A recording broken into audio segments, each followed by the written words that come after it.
Oliver, come on in, brother. Brother Eric, thank you so much, man, for that introduction. That was amazing. Thank you for having me here. Thank you for inviting me.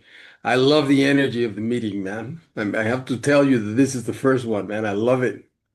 Big Butt Stumper prize. That's amazing. Well, thank you so much for having me, guys. My name is Oliver, and I'm a recovered alcoholic and a drug addict. And it's a 45-minute share. That's wow, that's a long share. I'm going to do my best. Today I want to do a blend of stuff. Eric told me you can talk about God or whatever you want to do, your experience. And what I would like to talk to you about today is about the first three steps of the program. And I'm going to be trying to walk you through my experience with the three steps. We do a workshop every year in Big Book Awakening. I don't know if any of you are familiar with it, but we go very thoroughly through the book. And I've been blessed enough. I am originally from Mexico City, and I've been blessed enough to give this workshop for a few years now. And the miracles that I have seen in the eyes of people after taking the workshop is amazing. So if you ever hear it announced, I would highly recommend any of you that want to go through the steps thoroughly. It's a wonderful way to do it. All that we do there is that we turn all the statements in the book into questions, so it forces you to have an experience with the book. And I believe that the experience with the book, the solution that was written since 1939 still works today. I have seen miracles in my life. I'm one of them.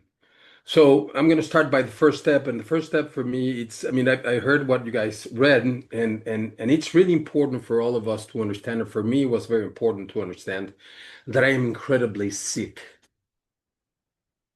You see, all my life, if you're like me, maybe you're going to be able to relate to this, but I always felt different, man. I always felt different than people around me, man. I always thought that I was oversensitive. I always thought that I overthought things. Life was very difficult for me. I always liked to do things in excess. It was very difficult for me all my life to find equilibrium. I mean, my life has never been stable.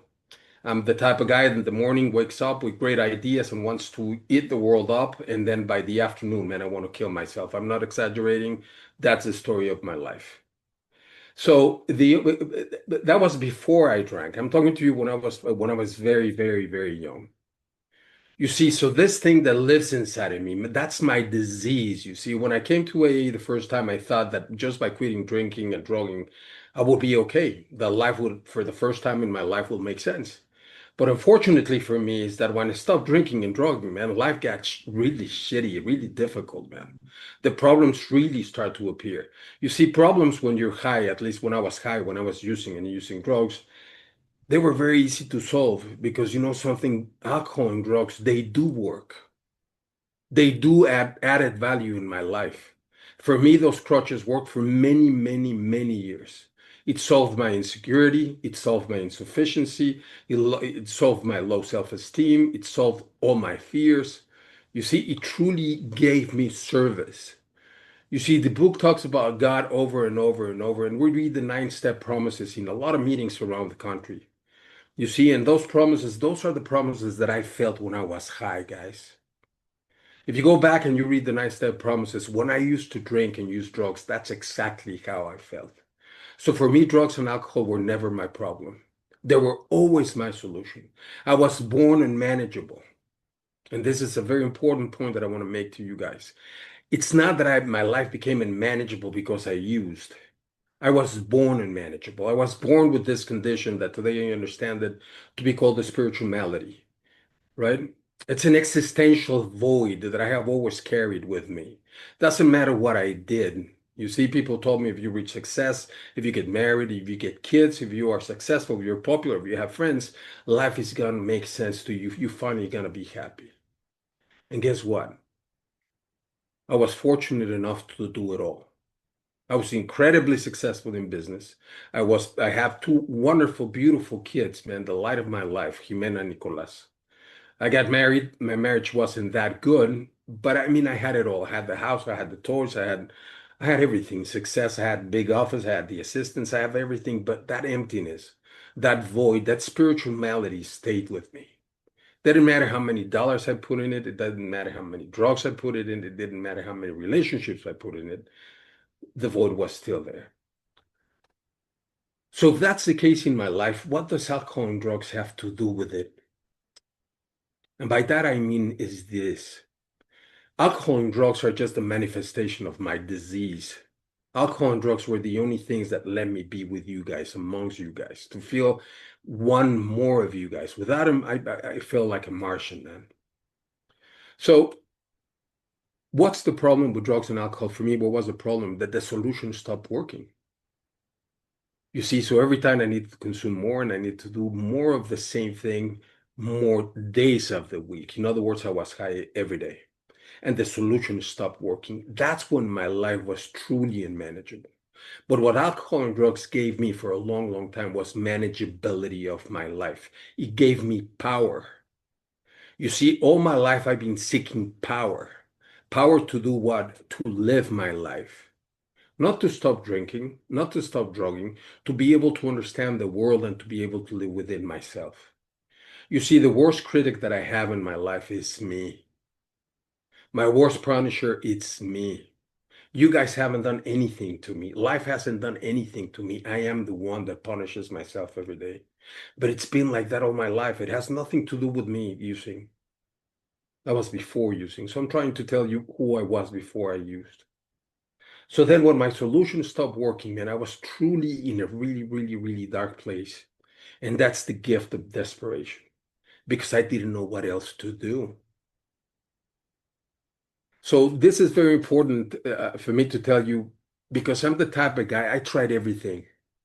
For me, surrendering was very, very, very hard because I didn't believe in quitting. I didn't believe in surrendering. I'm a male, I'm a man, I'm a Latin American man from Mexico. You don't quit. You don't bitch, you don't moan. You just walk through it, man. You're a man. You have to be hard. So for me, in order for me to surrender was very, very, very difficult. You see, so I defended that illusion that I was somebody that I was not all my life, man. It almost cost my life. So I'm telling you all of this because I tried everything. I use everything in my power to be able to live my life, not to stop drugs, to live my life, to be a good father, to be a good friend, to be a good person, man. I did it all. I have traveled. I have done everything the world has to offer. I've been fortunate enough to do it. And the desperation to see and to feel that after you have done everything in your power, your greatest ideas, all my plans fail. To be sitting in the closet of my house after I declared bankruptcy and lost everything in my life worthwhile having. I got divorced. I lost all my fortune. I lost my job. I had to reinvent myself again. My father died at the same time. My kids didn't want to be around me. When I found myself in my closet with a gun in my mouth, man, the idea was so sweet for me to kill myself. If you ever been in that dark place, you understand what I'm talking to you about. Because at that time, the best idea, it appeared to be to kill myself because I couldn't handle it anymore. I was at the end of my rope. I was at the end of my power. I was truly desperate. I didn't have any more answers, any more solutions. That's what powerlessness is. I'm going to repeat it. That's what being powerless is. It's not just that I don't have power to stop drinking. I don't have power to live my life. I am done. I am spent. Everything that I thought I could try, I tried, and it wasn't enough. So then I truly believed, I truly got to know what powerlessness was and true unmanageability was. That's the first step of AA. That's what I needed to do in order for me to truly grasp my first step. I am powerless to live my life. My life was and is unmanageable. Lack of power is my dilemma. I have always tried to gain that power to be able to live my life, and I failed. So when you're in that darkness, when you are, it's a very lonely place, a very dark place, I was lost. Then I reached for this solution with all I got. You could have told me to do whatever the hell I needed to do, and I was able to do it because I couldn't do it by myself. I needed to understand that I did everything, that God allowed me to do everything I wanted. Everything that happened in my life, nobody took anything away from me, man. I took it all away from my own self. I destroyed it all on my own. That's what first step is. So my dilemma, first I accepted that. Number one. Number two, I had to accept that I'm not like everybody else. The alcoholic, the drug addict, there has to, this illusion that I have in my brain that tells me that I am like everybody else has to disappear. I am not. I don't perceive the world like everybody else. I don't feel like everybody else. I don't get information through my eyes the same way that a normal guy does. I cannot handle life just the way that my brother handles it, per se. I am different.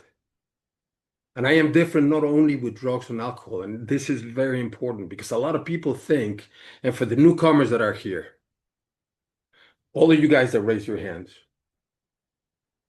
stop quitting. Quitting and stopping is very important. There's no recovery without abstinence. But what's your real problem? What is it that alcohol has been treating all those years? Why the pain? Not why the addiction, why the pain, why the trauma? What is it that you've been trying to hide all your life behind drugs? So you see, now I know that I am a different person. I know that the solutions that normal people can get in motivation books, Seven Habits of Highly Successful People, Tony Robbins, all the great stuff that it's out there for motivation and to create great personalities and to create winners and to create all this, it's not enough for me, man. It doesn't have enough weight and depth and weight. It just doesn't. Because it's like trying to patch my problems. So knowing that I was different, I still remained with the same problem I was born with. I needed power. Isn't that why we use drugs, man? I mean, think about it, man. I was in love with drugs and alcohol because it's the only thing that permit me to be present. Every time I was high, I was right here and now. I was present. And it gave me a perceived power that even though it was fake for me, it was so real. But that solution is gone, man. You remain naked with nothing. That's true desperation. So what the hell do I do from here, man? And my sponsor and people that love me, Oliver, you need to surrender. Surrender to what? And I'm going to read a few things from the book in the chapter of the agnostics. It says, the first paragraph, it says, in the preceding chapters, you have learned something about alcoholism.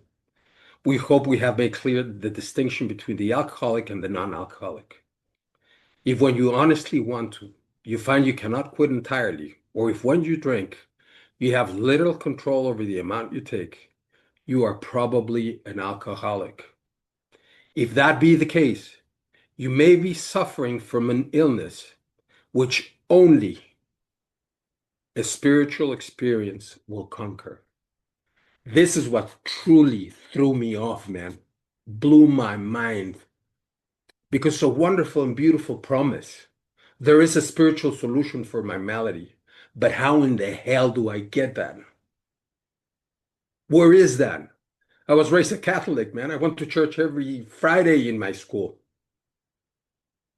You know, I hated priests. I hated the church. I couldn't fathom going to church and give to that God all my life. You see, but the book's telling me that the only thing that I have to give me the power that I need to live my life is in a spiritual experience. What the hell is that? You see, and that's the beginning of the second step. And I went through a very dark time in my sobriety. The first 2 years of my sobriety was a constant battle with me and God. And by that I mean I wanted to understand God with my intellect, with my rationale, with my mind. So I read a bunch of books. I try to follow a bunch of gurus. I talked to pastors. I talked to priests. But the solution was that the needed power was not there. And then there's another paragraph that I want to read to you, and it says, page 53, they say, when we became alcoholics, crushed by a self-imposed crisis. Self-imposed crisis. We could not postpone or evade. We had to fearlessly face the proposition that either God is everything or else he is nothing. God either is or he isn't. What was my choice to be? I arrived at this point, I was squarely confronted with the question of faith. What does faith mean to me today? How can I explain faith? This is how I do it in my workshops. You see, all of us are sitting in our homes or in our offices or wherever you guys are. Who among you can explain to me exactly how it is that you can see my face and hear my words through your computer?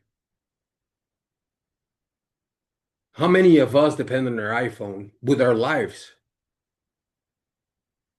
We need the iPhone to do everything, or the Samsung, whatever phone you have, every smartphone out there. If you want to know how your kids are, if you're a dad, if you're lucky enough to be a dad and you're lucky enough that your kids talk to you, if you want to check on them, you send them a text. For all of you codependents, I'm a codependent as well. If you have a boyfriend or you have a girlfriend and you use text or WhatsApp and you send them a text, how long does it take you to check those two little thingies that come down there to see if it was read or received? The two check marks in WhatsApp. You see, how much do you understand of that technology? Can you see the words traveling through space, getting to the other phone? I mean, imagine how many words are traveling throughout the space, man. It's the TV, are the words from your texts, are the calls from your calls. I mean, it's cable TV, it's everything. I depend on that. You see, when I send that text to my girlfriend and she does not answer me, I doubt her intentions. I never doubt the technology. I grow resentful, man. I call my sponsor. She doesn't love me anymore, man. When she finally answers me, I said, "What the hell was wrong with you? Where were you, man?" But it never occurred to me to doubt the technology. So how much faith do I have in WhatsApp? Any of you get paychecks? Whomever get paychecks and those paychecks get deposited, you never see the money, man. It's a number in your account. How much do you depend on your boss for him to deposit your checks? And you already make plans. We have a budget for the whole month. I'm going to receive $5,000 at the beginning of the month. I'm going to pay my rent, my cell phone, my car payment, my insurance. Do you ever doubt that? You depend on that. Easy. When you turn on the light, every time you turn on the switch, do you think if it's going to come up or not? When you turn on the hot water. So, in other words, how much do I depend already and live my life based on faith? Not half-ass faith, 100% full-blown faith without understanding any of the technologies that I depend on and that I have faith on. But when Alcoholics Anonymous comes to me and gives me this very beautiful idea that there is a creator, there is a God that created the universe, the world, the iPhone, and all the technologies that I depend on, that he's going to be taking care of my problem, I start to bitch and complain. I can give my whole life to Apple computers, to WhatsApp, to the TV, to the cable company, to the electricity company. But when they talk to me about God,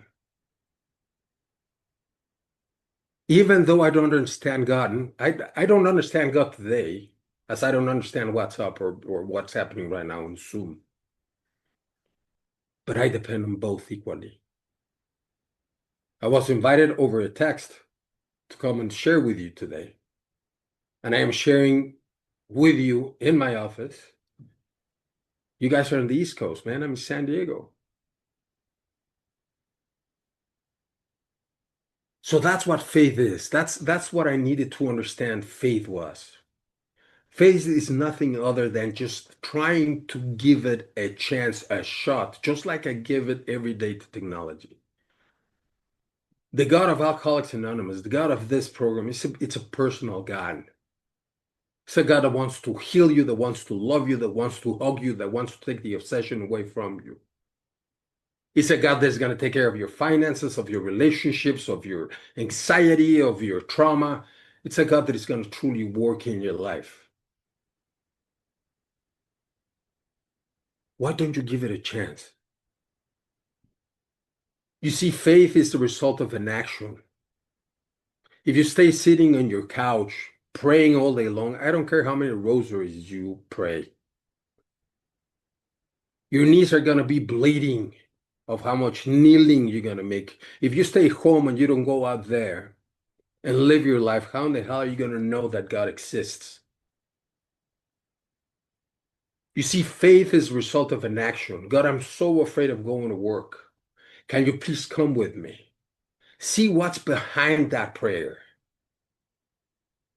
God, this is the job that I've been wanting all my life. If it's your will, please let me have it. I have to have 3 interviews this week.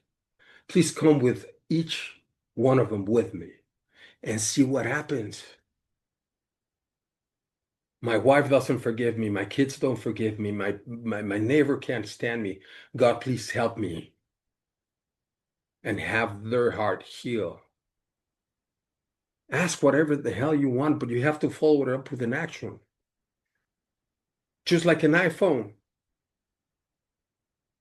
If you buy the biggest TV you can find tomorrow in Costco, and if you don't connect it to power, you're just going to see a blank screen for the rest of your life. You have to connect that TV to power. And that power has to go through your TV so you can turn it on and see what the beautiful things that come on your TV. Same thing with your life. How do you know God does not exist if you don't give him a chance to work in your life? But you see, this has nothing to do with prayer. This has to do with living action, with prayer and then an action after that. You see, and that's where I want to tie in the third step. The only thing that the second step is asking of for the new guys is just to be willing, like Oliver says, to see if God works as good as the iPhone. That's what I want you to do. Don't understand who God is. Where does he come from? If he made the universe or not. Who gives a shit? Just try to use it as a new technology. Let's see if this iPhone works. I'm gonna use God 7.0 tomorrow. I'm gonna wake up and I'm gonna ask him to come with me to work. And to help me not to be resentful with my boss, to be compassionate. Whatever you want to ask him. But truly, truly, truly give it a shot. And just have an open mind and think that maybe, just maybe, that God will work in your life. If you do it long enough, the doubt will disappear. The difference between belief and faith, let me tell you what it is. If I move to New York tomorrow and I bring my car with me and my car breaks down, right? I don't know if Eric, are you from New York or where are you from, Eric? Princeton, New Jersey. Spent a number of years in New York, though. Yep. Well, okay, New York. Then I go to work and I say, listen, man, my car broke down. Do you know of a good mechanic? Eric is going to steer me to a great mechanic. Hey, Oliver, go with Chris. He's wonderful. He's been fixing my cars all my life. Perfect. Thank you, Eric. I go to Chris and he fixes my car wonderfully. The following year, my car breaks down again in New York. Do you think I'm going to go to Eric or I'm going to go to Chris? I believed in Eric, but today I have faith that Chris is going to be able to fix my car. But I needed to go to Chris before. So Eric, for all of us, is your sponsor. What Oliver is telling you is to go to this mechanic.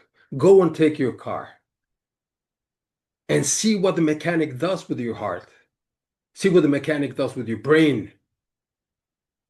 With that you tell yourself every day that you're not good enough. If you're afraid of failure, if you're afraid of success, if you're afraid of being alone, if you're afraid of being rejected, not respected, abandoned, whatever your issue is, take it to the mechanic. I've been going to the mechanic for a while, and the guy does a good job. So take your problems to the mechanic. And when you see the mechanic solving your problems, then you will no longer need Oliver, or Chris, or Eric, or anybody. You will go directly to him, knowing that he fixed your issue. But you see, there has to be an action. If there's no action and you're sitting down just thinking or asking God to talk to you, God, I did this for a long time. God, please send me a message. Please talk to me, because I was terrified of going outside and live my life. I couldn't go to work, man. I destroyed all my wealth. I was an incredibly successful broker, just like Bill.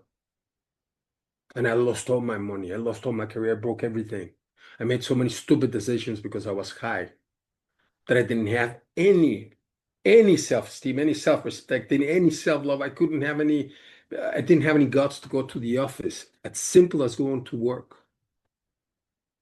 So I had to take my heart, my broken heart, to go to that mechanic and say, God, please heal that. Because I can't, I'm terrified. Help me walk to this interview. Help me try to close this deal. Help me through the day. And guess what? The mechanic did it once, twice, 3 times. Today, the mechanic and me, we have coffee every day, man. That's how personal my God is. And the beautiful thing about the mechanic is that I can cuss at him. I can send him to hell. I can never pay him. I can betray him. And guess what? He will always fix my car. Because he doesn't need anything from me. The only thing he needs from me to do is to bring my car to him, my heart to him, my problem to him, my addiction to him, my powerlessness to him, my unmanageability to him. Oh man, all you newcomers, anybody that is stuck in this step, if you can just listen to what I'm saying and get a little bit of courage, and tomorrow try to live your life this way. You don't have to live alone. There's a beautiful, wonderful God, a huge power out there, the universe, whatever you want to call it. My power is Christ, but that's mine. If you want me to talk to you about my mechanic, my power, it'd be my pleasure, man. Please take my phone number from Eric, and I will talk about him forever, because that's the topic that I like the most. Because he saved my life. So just be willing, have an open mind. Just have a little belief that maybe that mechanic can fix your heart. And then we go to the third step. This is where the action begins. And in reality, the third step, the only thing that it is a decision. These 3 steps, you can do them in the comfort of your couch. You don't have to go out there and do, well, no, you have to do something to get some faith. But what does the third step say? It says, made a decision to turn my will and my life over to the care of God as I understand it. This is something very important. My God is mine. I share it. I don't have a problem sharing it, but it doesn't have to be mine. AA doesn't have a monopoly on God. I think that's was the brilliance of this program, if you ask me. You see, because if you see the story about where the Big Book comes from, it comes from the Oxford groups, which is a Christian movement. But the Big Book never imposes any God. No dogma. Pick your own. This is what I tell my guys when we're doing the workshops, when I work with my sponsees. I ask them to do a letter of exactly how they want their God to be. Whatever is in your imagination, he can be whomever you want him to be. If not, he'll be a very little God. Your own conception of God is sufficient. If you don't have the understanding, the dogma, if people are throwing to you scripture or spiritual knowledge, send them all to hell, man. You don't need that. You'll gain that in the future, but it's not important today. Remember, it's a mechanic. It's your friend, unconditional friend. So when the big book is asking me to turn, what does the big book means? Turn what? I'm going to give you the same analogy I tell all my people in BBA. All my life, I have walked with the North. I know what's in North. I know there's drug addiction. I know there's alcoholism. I know there's codependency. I know there's manipulation. I know there's fear. I know there's conniving. I know there's lying. I know everything, man. I've been walking North my whole life. I'm sorry for the language. I'm going to say one bad word. Smells like shit. It's warm. You must be home. Isn't that how we live? Doesn't matter how shitty our life is because we know it. We think we control it. We know the way. So I know exactly what's going to be in North. So the only thing that the third step is asking me is to start walking south, to turn and start walking south. What's in the south? I don't know. That's the hard part of south. One thing I can tell you that in south there's so many things. If you start walking south, you're going to find fear, doubt, anxiety, uncertainty. I guarantee you, man, it's full of it.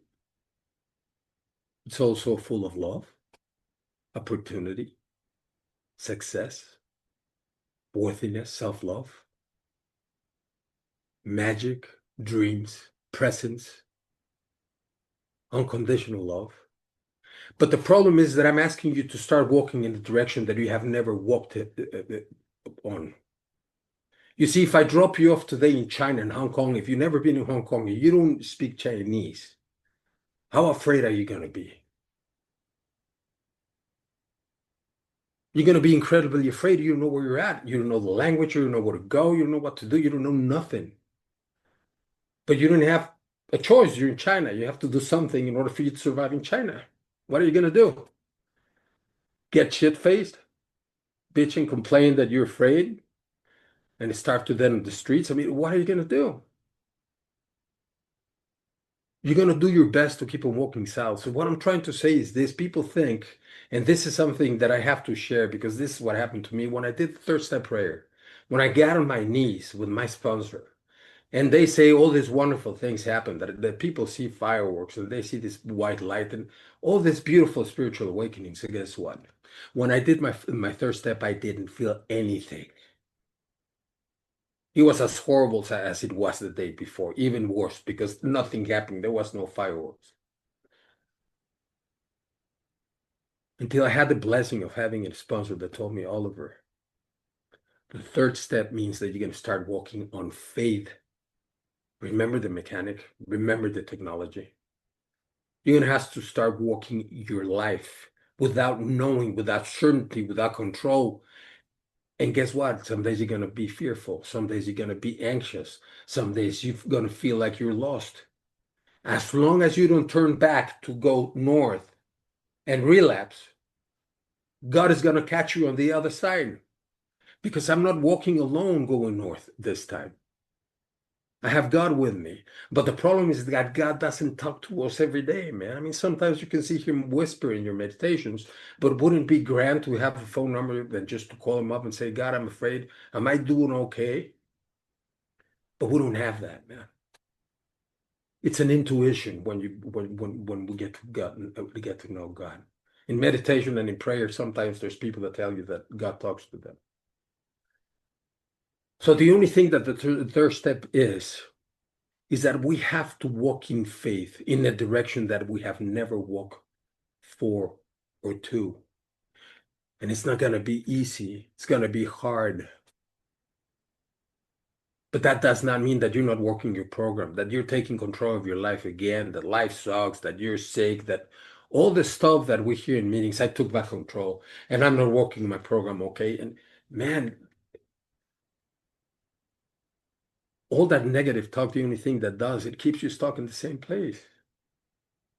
So I had to learn to be gentle with myself, to be compassionate with myself, to say, my brother, like a little kid, you're going to learn how to live again. But the beautiful thing is that AA is telling me that I don't have to do this alone, that there's this power, this mechanic that is going to be walking with me. And every time I have an issue, I can call him up and he can help me. But I have to keep on walking north. And what's walking north? Finishing the rest of the 12 steps. That's the only thing for the newcomer that is asked from you. You don't have to understand God. You have to go to your meetings. But you just have to start walking in a different direction. It's going to be uncomfortable, man. You don't know that side of the country. You don't know that jungle. You don't know that desert. You don't know what's behind a bush. It's new.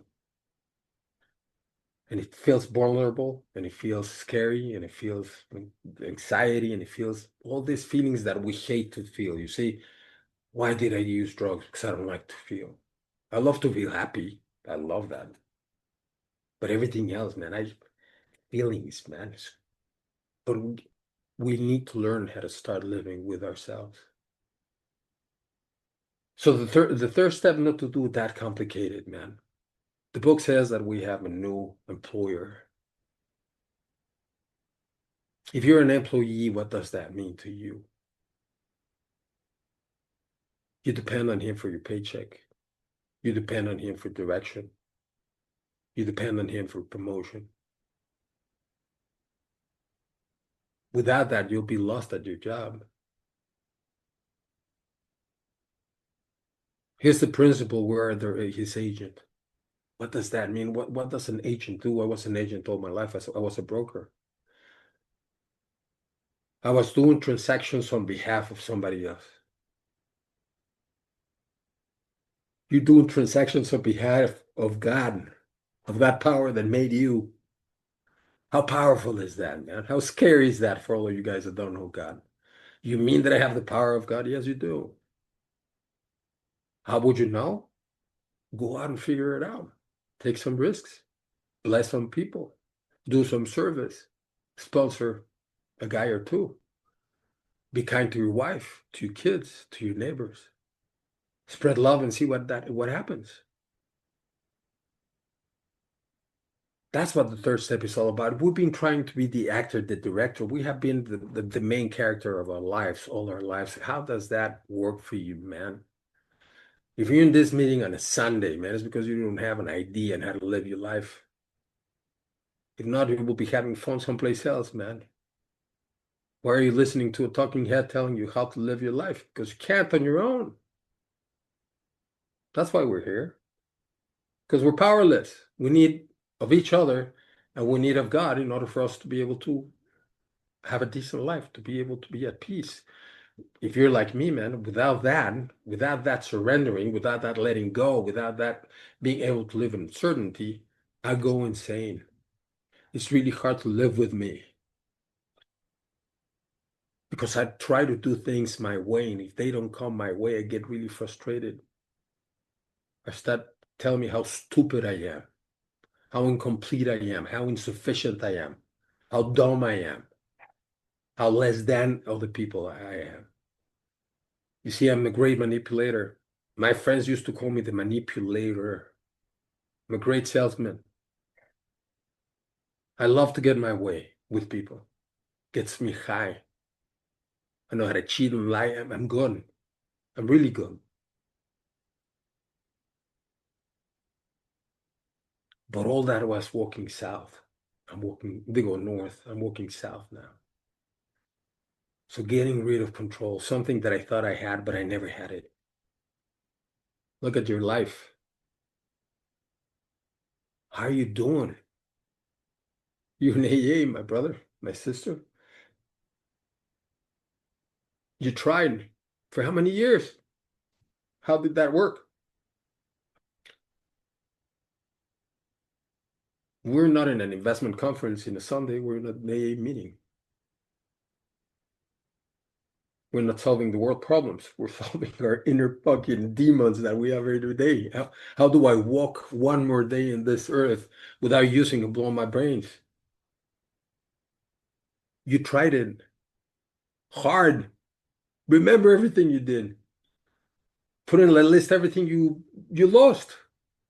How many businesses you screwed up, how many wives you went through, how much damage you did to your kids. I mean, all that will come with the steps. But you see, the third step is just to try a new way. Start walking in a new direction, living in faith, going to the mechanic every day and see how the mechanic fixes part of you, your heart, your brain, your body, your sleep. Shit, we have to take a nap? Well, mummies, I mean, today I have naps. I can take 30-minute naps. I couldn't stand still. I sleep 8 hours, brother. I can walk the streets and nobody's chasing me, man. Everything is okay. The trees are not FBI agents, brother. I mean, I'm okay. I get on a plane, my friend, and I don't have to take a Quaalude in order for me to be relaxed because I'm so afraid the plane is going to fall. I don't give a shit, man. I'm with God. I'm walking hand in hand with the Creator. If He wants to take me, then I'm gone. It's up to, I mean, living a life of carefree. It's wonderful, man. It has great value. It's His responsibility to take care of your shit. It's no longer yours. You're not used to that, man. You love to manipulate. You like to control. You need to. You see, I never had relationships. I had hostages. If I walked into a room with 100 women, all of them 10s or 8s or whatever they were, I will pick the most true one of them all. Because if I could fix her, she will never leave me, you see. So she needed to be really screwed up, man. So I could truly control her and then I would be safe. But you see, everything is about control, man. That's walking north. So invite all of you guys to just consider these technologies that the book talks about as technologies. Use them. Reading them is not sufficient. That's why I love the process that we do in Big Book Awakening so much. Because it forces us to have an experience with ourselves, with our spirituality, with our reality, with our bottom, with our lives, with who we are and who we are not. Today I know one thing, I am not God. I would love to be, so all you guys do whatever the hell I want you to do, but fuck, I tried and I failed. So I leave you with this. God is beautiful. God is opportunity. God is love. God is compassion. God is forgiveness. God is power. God is creation, success. Everything that you've been waiting for, it's in this step and the following 12. If all this God talk that I'm talking about, you don't get, it's okay. Just don't leave and keep on doing the rest of the steps. The miracle will occur in one of them. For me, it wasn't until the 6th and the 7th step. I couldn't feel God until I did my 5th step. Till I couldn't forgive myself. Till I couldn't feel compassion for me, to see how sick I was, how lonely I was, how desperate of your love and your approval I was. So give it a chance. It's a good mechanic. My name is Oliver and I'm an alcoholic. Thank you, Eric, for letting me share, brother.